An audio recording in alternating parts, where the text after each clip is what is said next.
La historia de los poderes armados ha determinado constantemente la construcción del Estado. Muchas décadas de este bicentenario han sido marcadas con la sangre de los colombianos.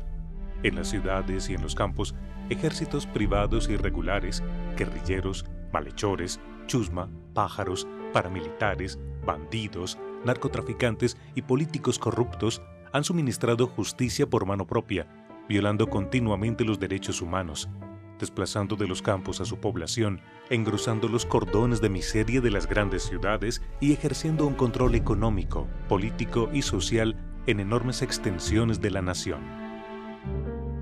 Colombia no ha podido consolidar el monopolio del uso de la fuerza y las armas por parte del Estado. El ejército se ha especializado en la guerra contra insurgente. La insurgencia se ha especializado en la guerra de guerrillas. Los paramilitares surgieron para agravar el problema de la violencia y el narcotráfico sirvió de combustible para la guerra. Los poderes armados hacen parte de una larga noche cargada de abusos y de víctimas. Esa es nuestra historia triste, algo que debemos conocer porque todos somos historia.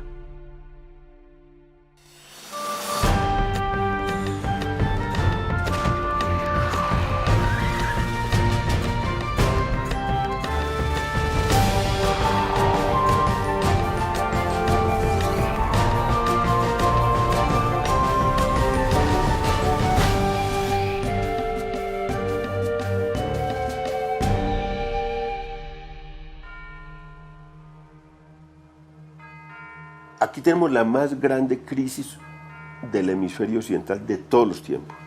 Eso hay que decirlo así con todas las letras y con toda la realidad. Nadie se imaginaba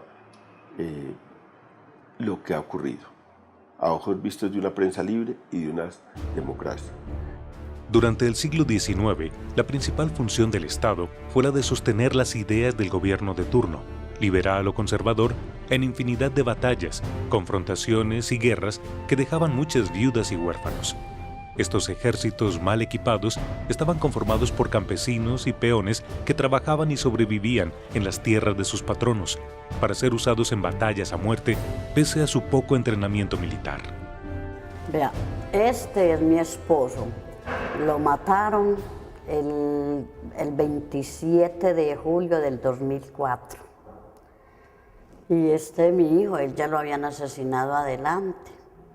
Él murió el 30 de agosto del 2001.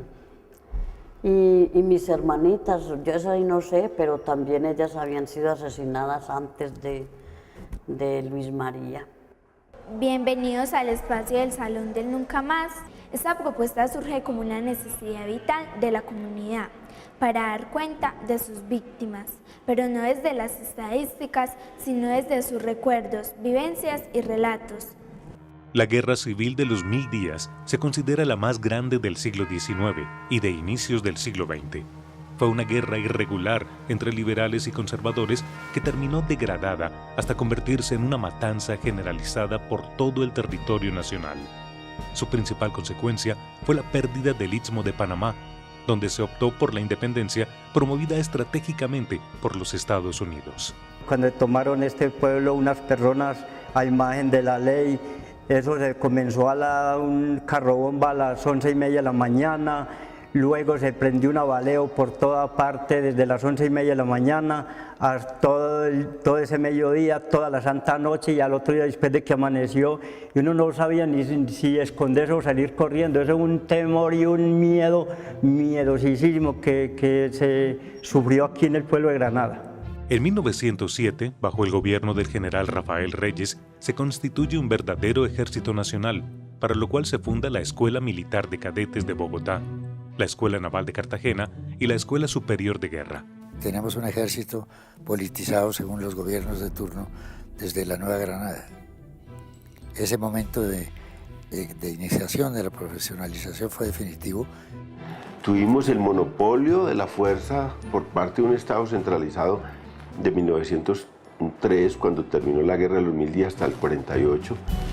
Fue un periodo de paz importante y un periodo de construcción del Estado Nacional, pero después se perdió primero con las guerrillas liberales y toda la confrontación y la violencia de los años 50, y después con las guerrillas revolucionarias de origen nacionalista o comunista que poblaron el país a lo largo de estos 60 años. La historia mía como víctima es que iba en un bus de San Carlos y en el camino los cogió una bala. Eso fue el 6 de noviembre del 2005. Nosotros sentimos fue la muerte, porque usted sabe que cuando ocurren cosas así tan dolorosas, usted piensa es que la vida suya terminó para siempre. El 9 de abril de 1948 es asesinado el caudillo liberal Jorge Eliezer Gaitán, y con este acto se da inicio a una de las más amargas épocas de la historia reciente de Colombia, conocida como la violencia. Una persecución al liberalismo se inicia por todo el país, donde el componente militar del gobierno tiene una clara orientación política. La violencia política, que fue la primera etapa de la violencia que todavía sufrimos, fue la que dio lugar a que se recuperara la parte militar del ejército, sobre todo, que fue el que hizo frente a la violencia sectaria.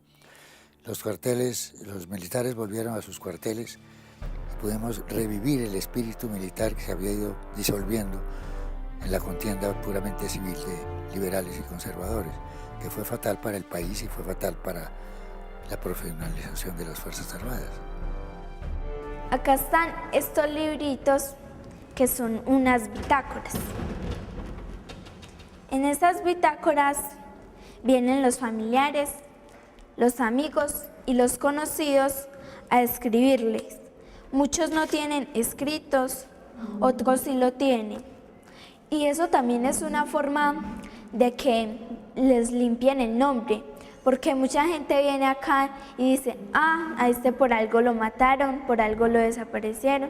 Entonces es una forma de limpiar su nombre y de decir en verdad quién era.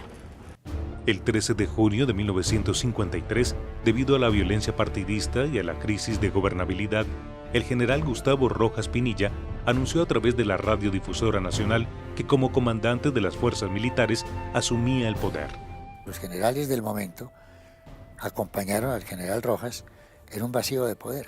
En primer lugar se dice, general, que usted no tiene ni capacidad mental ni física para dirigir al movimiento que usted mismo fundó. ¿Usted qué tiene que observar a esto, general? Físicamente estoy muy bien y intelectualmente estoy mucho mejor que cuando asumí la presidencia el 13 de junio de 1953. Me sacaron primero a enseguida ya se fueron y lo llevaron allá a la casa y se fueron con él.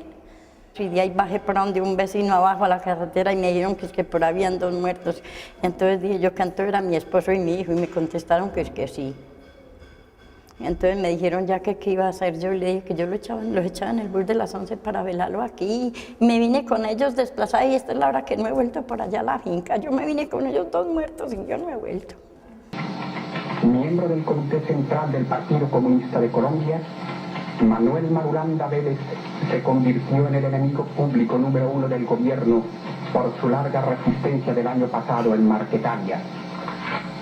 El 27 de mayo de 1964, un batallón de 16.000 soldados del ejército colombiano, apoyado por aviones que bombardearon con napalm, tomó la población de Marquetalia en el Tolima, en un intento por recuperar lo que consideraba un bastión revolucionario. Quienes huyeron con vida de esta operación fundaron las Fuerzas Armadas Revolucionarias de Colombia, FARC. En los siguientes meses y años nacieron otros grupos guerrilleros, como el ELN, el EPL y el M-19. Los terratenientes acapararon grandes territorios y expulsaron a los campesinos de mucha pequeña propiedad y los tiraron a las fronteras a hacer colonización, y esas masas de colonos se rebelaron contra eso. La guerrilla es la manifestación de fuerza de elementos subjetivos menos visibles. En el caso colombiano, la marginación, la pobreza, el fanatismo político, el sectarismo, todo este conjunto de factores que fueron empujando el país a la violencia. En Colombia se ha, digamos, de generación en generación, sobre todo en ciertas regiones, configurado una tradición de lucha armada, de lucha guerrillera, que ha tenido, insisto, distintas dinámicas, distintos objetivos y propósitos a lo largo de estos más de 200 años, pero creo que en general podría decirse que la experiencia guerrillera en Colombia es casi que una parte constitutiva del proceso de constitución, de conformación de la nación colombiana. El 2 de diciembre de 1981, los narcotraficantes organizaron el grupo MAS, Muerte a Secuestradores. Su lógica era la misma de las temibles organizaciones paramilitares que azotaron el Cono Sur, que consistió en exterminar a los miembros armados de grupos de izquierda, pero también a sus simpatizantes, a sus vecinos, a sus familias y amigos y a todos aquellos que osaran denunciarlos.